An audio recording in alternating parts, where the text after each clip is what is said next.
Un jour, les morts reviennent à la vie pour dévorer les vivants. Gouvernement impuissant, armée débordée, c'est la fin de notre civilisation. Vous ne pouvez plus compter que sur vous-même. Se battre, fuir, retrouver nos instincts primitifs, mais qui sont les plus dangereux? Les zombies ou les autres humains?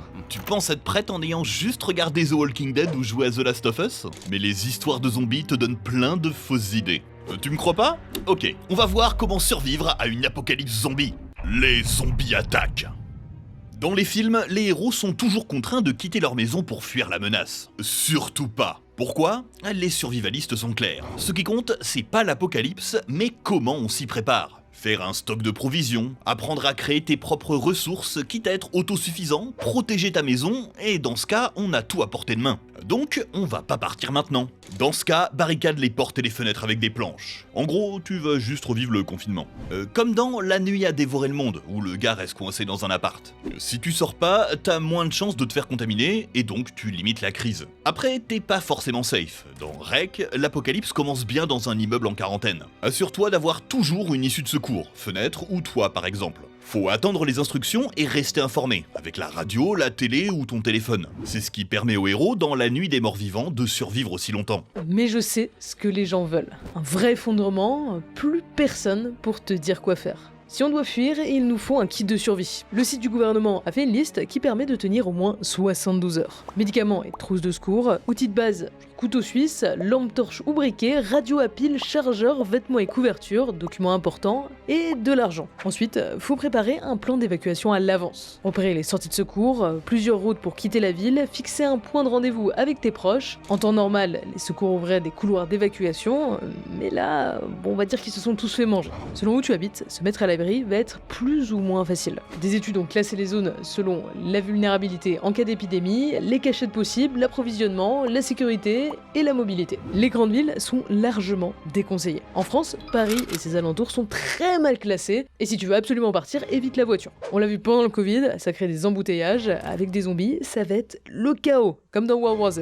Investis plutôt dans un vélo. Oui, je sais, ça a l'air ridicule comme ça, tu seras surexposé, mais tu compenses par l'agilité. Tu peux te faufiler partout, pareil en moto. Après, faut éviter de dépendre du carburant, parce que tu veux pas être à court au pire moment. C'est là qu'on va parler de la règle numéro 1 en cas d'attaque zombie. Avoir un bon cardio. C'est pas moi qui le dis, c'est Zombieland. Les plus lents se feront bouffer d'abord. D'autant que depuis la saga des 28 jours plus tard, ça peut courir vite un zombie. Après, si t'es à pied, peut-être qu'il vaut mieux bosser ton sprint. Tu t'essouffleras toujours plus vite qu'un mort-vivant. Quand t'es coursé, faut trouver vite un refuge. Tu peux aussi t'entraîner au parcours pour te déplacer facilement en ville, à la nage et à l'escalade pour semer les zombies. À la campagne, c'est plus tranquille. Moins de population égale moins de chances de te faire surprendre par une horde de zombies. S'il y a une base militaire, c'est le jackpot. Il y a des armes et des gens pour te protéger. Surtout, évite les centres commerciaux. Malgré les ressources, il y a trop d'accès à surveiller. Plus surprenant, le guide de survie en territoire zombie t'encourage à te cacher dans les prisons pour leur haute sécurité. Tout ça, bien sûr, si les zombies ont pas déjà envahi les lieux. S'il faut changer d'abri, prévois ton itinéraire et renseigne-toi sur ta destination et les dangers en route.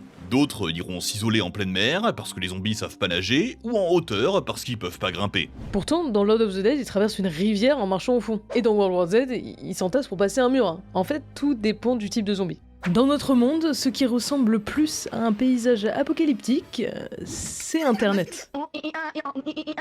Et moi, si j'arrive à y survivre, c'est grâce à mes règles. Règle numéro 1, avoir un bon VPN. Moi je prends le meilleur, CyberGhost VPN. 38 millions d'utilisateurs, un réseau privé 100% sécurisé, des données chiffrées même sur les Wi-Fi publics, c'est simple, en termes de cybersécurité, c'est les meilleurs. Règle numéro 2, ne pas être un pigeon. Sur internet, tout le monde te traque et essaye de te faire payer le plus possible pour t'empêcher d'accéder à du contenu. Mais avec CyberGhost VPN, je change ma localisation en un clic et hyper facilement et je contourne les géorestrictions. Puis je fais ce que je veux, où je veux. Disney Plus pour 2,80€, Spotify pour 1,50€, facile, je vais en Argentine. On m'empêche de regarder certains trucs, en un clic j'ai accès à tout le catalogue d'une quarantaine de services de streaming comme Netflix ou Prime Video. Jusqu'à 40% de contenu supplémentaire en français et même les courses auto en Belgique. Et enfin, règle numéro 3, je profite des promos. Parce qu'en ce moment, c'est indécent. Moins 83% de réduction et 4 mois gratuits. Vous pouvez protéger jusqu'à 7 appareils à la fois, que ce soit PC, mobile, console ou Smart TV, pour seulement 2€ par mois. On peut même faire profiter la famille ou les amis. Cliquez sur le lien en description et vous aussi, survivez à Internet.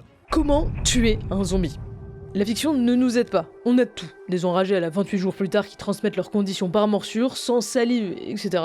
Extrêmement dangereux, en plus de courir vite. Des qui marchent lentement, comme dans The Walking Dead. Chez Romero, le papa du cinéma de zombies, ce sont des morts inhumés qui se relèvent pour devenir cannibales. Et dans la culture haïtienne et vaudou, d'où ils tirent leur origine, ce sont des êtres envoûtés au service d'un sorcier. Un aspect exotique qu'on retrouve plus ou moins dans la saga Rec. Avant de s'y frotter, faut les observer. Est-ce qu'ils se repèrent au son, à l'odeur? Se déplacent-ils de jour ou de nuit? Mes préférés dans le genre, ce sont ceux de Kingdom. Ils craignent la chaleur. En été, t'es safe la journée, faut juste être préparé la nuit. Mais dès que l'hiver vient, t'es foutu. Oui, un peu comme dans Game of Thrones. Combien de temps de contamination après la morsure? Est-ce qu'ils peuvent contaminer les animaux? Quelle partie du corps est la plus vulnérable? Généralement, faut leur exploser le cerveau, hein. Une bonne balle dans la tête. Zombieland conseille même 2, histoire d'être sûr. Le feu est assez efficace aussi. Si t'as gardé ta voiture et qu'elle est robuste, tu peux leur rouler dessus. Toutes les armes ne sont pas forcément utiles.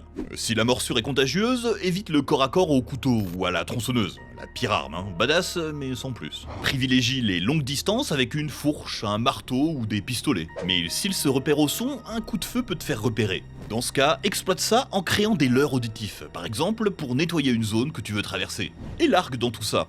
Ah, bonne option, parce que tu peux créer toi-même tes munitions. Mais faut être bien entraîné pour avoir la visée, mais aussi la puissance nécessaire pour headshot un zombie. Par contre, c'est une arme de dissuasion intéressante contre les humains, et surtout efficace pour la chasse. Bref, fonce pas dans le tas bêtement, et surtout, protège-toi. Couvre-toi le corps avec des couches épaisses ou du cuir pour contrer la morsure. Peut-être même qu'il y a une matière qui les répugne ou qui te rend indétectable. Si l'odeur t'a trahi, essaie de te couvrir de sang ou de viscères d'autres zombies. Sois ingénieux et créatif. Ça peut faire la différence entre toi et ton voisin qui se fera boulotter. Mais ça, c'est parce que toi, t'es prêt à laisser ton prochain crever dans notre souffrance. Au contraire, ici, c'est peut-être eux qui vont nous aider à tenir pendant l'apocalypse.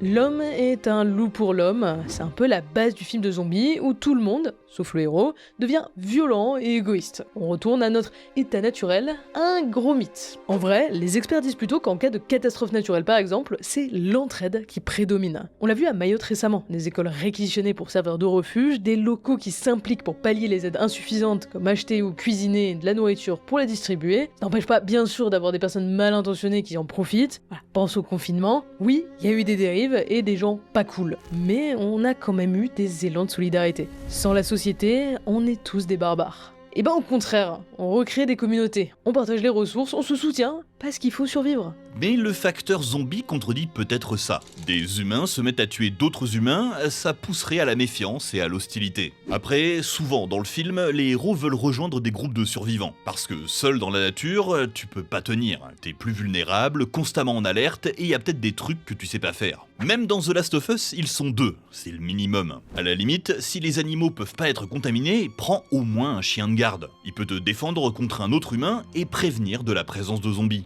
N'hésite pas à former des groupes, avec des proches. Après, attention, les enfants et les vieux peuvent être des poids morts. Faut s'en occuper et les surveiller. Ou bien, tu peux faire ça avec des gens rencontrés plus tard. Mais n'accepte pas n'importe qui non plus. Pense complémentarité, à la fois pour les compétences et la personnalité. Pas d'entente, ça peut créer des tensions. Tu te trouveras peut-être une âme de leader, apprends à anticiper ou gérer les conflits. Entretiens ta communauté, diversifie les tâches pour que personne ne soit irremplaçable, ménage le moral des troupes, pendant qu'une partie surveille, l'autre peut se détendre, parce que ça compte aussi, oui. Enfin, garde espoir, ne pas céder à la panique et au stress. Vivre avec des gens, ça veut dire s'attacher, donc avoir du mal à les abattre une fois zombies. Ça peut miner le moral. Faut être attentif aux signes de contamination.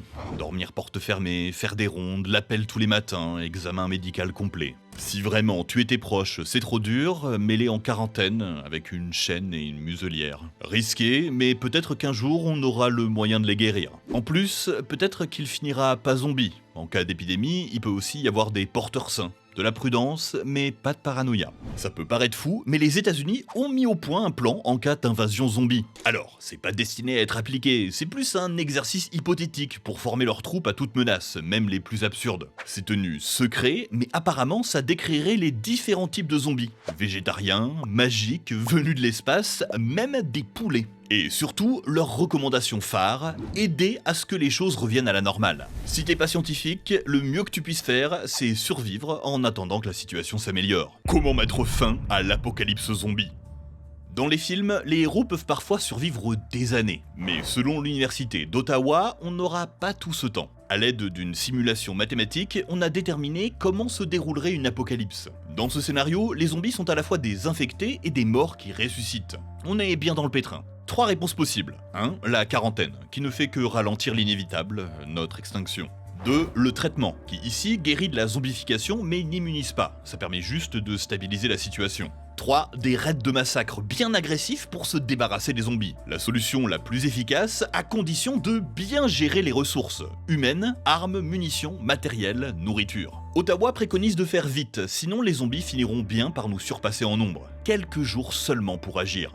Marrant que des universitaires se soient penchés sur la question. Après, c'est une façon originale de simuler l'apparition d'une pandémie. Pendant le confinement, une étude disait que les fans de films de zombies avaient mieux encaissé psychologiquement. Mais est-ce qu'une telle apocalypse pourrait vraiment arriver? En 2023, on a eu des cas de cerfs zombies en Amérique. Pas du tout des morts-vivants infectés, mais une maladie dégénérative. L'animal a des comportements bizarres, problèmes de marche et de coordination, agressivité et regard vide. On entend aussi parler du virus zombie, découvert prisonnier depuis des milliers d'années dans la glace et contre lequel on n'est pas forcément immunisé. Et bien sûr, il y a les champignons parasites dans la nature qui prennent le contrôle de leur hôte et dont s'inspire The Last of Us. C'est fun de réfléchir à ce qu'on ferait en cas d'apocalypse zombie, dézinguer des morts à tour de bras, se terrer chez soi, recréer une communauté, échapper à un quotidien aliénant, mais c'est aussi une façon de se préparer à des effondrements futurs qui seront potentiellement beaucoup moins fantasques. Encore merci à Cyberghost VPN de continuer à soutenir nos vidéos. Cliquez sur le lien en description et faites des économies pour seulement 2 € par mois.